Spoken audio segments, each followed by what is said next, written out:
Si ton frère fait ce qui est mal contre toi, va le trouver seul à seul et montre-lui sa faute.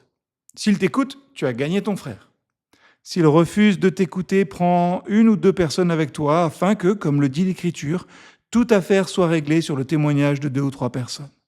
Mais s'il refuse de les écouter, dis-le à l'Église. Et s'il refuse aussi d'écouter l'Église, considère-le comme un païen ou un collecteur d'impôts.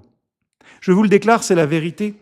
Tout ce que vous exclurez sur la terre sera exclu dans le ciel. Tout ce que vous accueillerez sur la terre sera accueilli dans les cieux. Je vous déclare aussi que si deux d'entre vous sur la terre se mettent d'accord pour demander quoi que ce soit, mon Père qui est dans les cieux le leur donnera. Car là où deux ou trois s'assemblent en mon nom, je suis au milieu d'eux.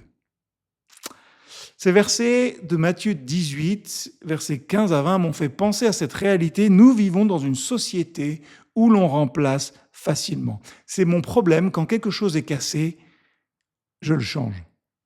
Et Jésus propose une autre logique. Lorsqu'une relation est abîmée, on va vers l'autre. Pas pour gagner, mais pour restaurer. Le royaume de Dieu est une culture finalement de la restauration. Le pardon n'efface pas toujours les blessures, mais par contre, il ouvre un avenir. Alors, peut-être que avant la rentrée, Dieu nous invite à réparer une relation laissée en suspens. Est-ce qu'il y a une relation que Dieu t'invite à réparer, même si ça demande de l'humilité, du courage et du pardon?